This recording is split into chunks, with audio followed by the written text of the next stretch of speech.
ప్రభువు నీ జీవితంలో కృంగిపోయిన జీవితాన్ని ఆయన లేవనెత్తేవాడిగా ఉన్నాడు. కనుక దేవుని ప్రియమైన బిడ్డలారా, కుంగిపోసిన పరిస్థితి లేదు. నువ్వు నమ్మిన దేవుడు ఎవరు? గొప్పవాడు. నువ్వు ఇప్పటి వరకు నీ దేవుణ్ణి తక్కువగా చూస్తున్నావు. ఇది ఆయన వల్ల అవుతుందా, ఇంతమంది నన్ను చుట్టూ ఊక్కుని ఉన్నారు కదా, నేను ప్రార్థన చేస్తున్నా ప్రార్థన వింటాడని. ప్రార్థన వినడానికి దేవుడు ఈరోజు నీ దగ్గర ఉన్నాడు. ప్రార్థన వినడానికి ప్రభు నీ దగ్గర ఉన్నాడు. ప్రార్థన ఆలకించే దేవుడే నీ దేవుడు. నమ్ము, విశ్వసించు, ప్రార్థన చెయ్యి. ఎవరిని నువ్వు చూడవద్దు, ఎవరి పరిస్థితిని కూడా నువ్వు చూడవద్దు. నీ పరిస్థితిని నువ్వు చక్కదిద్దుకోవడానికి నువ్వు ప్రార్థన చేసుకొని కుంగిన స్థితిని, నీ దిగువ స్థితిని ఎగువగా ఎత్తైన స్థితిగా చేసేవాడే యేసయ్య. హల్లెలూయా, హల్లెలూయా, హల్లెలూయా.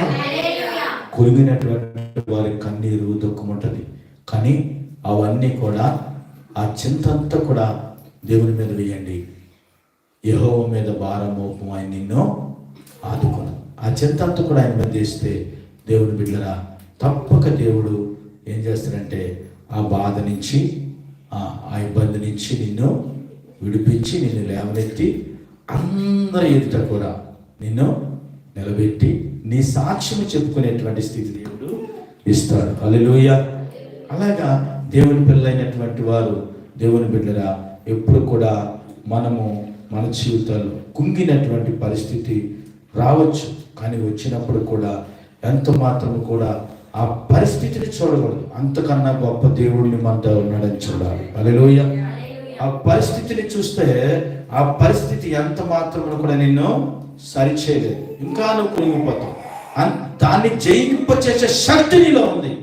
దాన్ని అధిగమించే ప్రార్థన దేవుడు నీకు ఇచ్చాడు. కనుక దేవుని బిడ్డరా, ఆ మాటని గైకొనండి. కనుక ఇంకో మాట చివరిగా చెప్పి నేను ముగిస్తాను.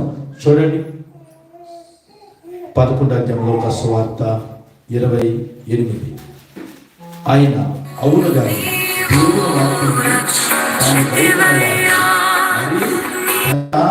కుంగిన స్థితిని మనం చూసుకోకుండా దేవుని యొక్క వాక్యాన్ని విని దాన్ని గైకునేటువంటి వారు మరి ధన్యులు. ఏం మనం చూడాలి అంటే దేవుని మాటలు ఉన్నాయి, ఇది నా జీవితంలో తప్పక నెరవేర్పులోనికి తీసుకుని వస్తాయి. అప్పుడు ఏం చేస్తారు? నీ పరిస్థితి, నీ స్థితిని గమనించే వారు అందరూ ఉన్నారు. ఏమండి? అందుకే మీ సత్క్రియలను చూచి మీ పరలోకపు తండ్రి మీ వెలుగుని ప్రకాశింప చేయండి. ఎక్కడ? మనుషుల ఎదుట అన్నాడు. అక్కడ ఏమంటే బైబిల్ ఏముంది? మనుషుల ఎదుట. హల్లెలూయా. కనుక దేవుని బిడ్డరా, మనము దేవుని పిల్లలను. ఈ సంతోషమైన దినాల్లో మనం ఉన్నాం, ఈ ఆనందమైన దినాల్లో మనం ఉన్నాం. దేవుడు ప్రియులను చూడండి, ఈ లోకములో కష్టము, సుఖము, లేకపోతే సంతోషం, ఆనందం ఇవన్నీ కూడా పెట్టాడు. ఎందుకు పెట్టాడంటే మన నిమిత్తం పెట్టాడు. మన నిమిత్తం పెట్టాడు కనుక కష్టాలు, బాధలు ఎప్పుడు వస్తూ ఉంటాయి, వెళ్ళిపోతూ ఉంటాయి. క్రిస్మస్లు వస్తూ ఉంటాయి, వెళ్ళిపోతూ ఉంటాయి. కానీ మన జీవితాల్లో ఒక వెలుగు ఉంది, ఒక నిత్యమైన వెలుగు. అది ఎప్పుడు కూడా మనలోనే ఉంటుంది. దేవునికి స్తోత్రం. మనకి దేవుడు ఏం చెప్పాడంటే ఎల్లప్పుడూ మెలకుకుండా మీరు ప్రార్థన చెయ్యండి అన్నాడు. ఆయన వాక్యం విని గైకొన్న వారు ధన్యులు.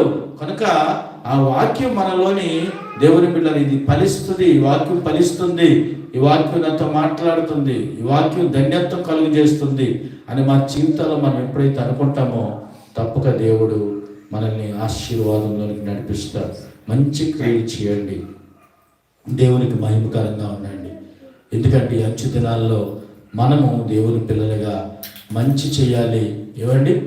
అనేక మంది మనము వీళ్ళు మంచి పనులు చేస్తున్నారని పిల్లలుగా మనము ఉండాలి. అట్టి దేవుని పరిశుద్ధాత్మ దేవుడు మన మీద కులమరించును గాక. ఆమేన్. ప్రార్థన చేసుకుందాం. మహాపరిశుద్ధుడు అయిన తండ్రి, దేవానికి స్తోత్రములు, వందనాలు చెల్లిస్తున్నాం. మా సత్క్రియలు ప్రభువా, మేమేమి చేస్తున్నా మమ్మల్ని గమనిస్తూ ఉంటారు, మేమేమి చేస్తున్నా చూస్తూ ఉంటారు. తండ్రి, ఎలా ముందుకు వెళ్ళాలా అని మేమందరమే ఆలోచిస్తూ ఉన్నాం. అయితే చెప్పింది చేదుగా ఉంటుంది, మాకు మేముగా చేసింది అది మాకు నచ్చుతుంది. కానీ చెప్పినటువంటిది చేదుగా ఉన్నా ఒక రోజు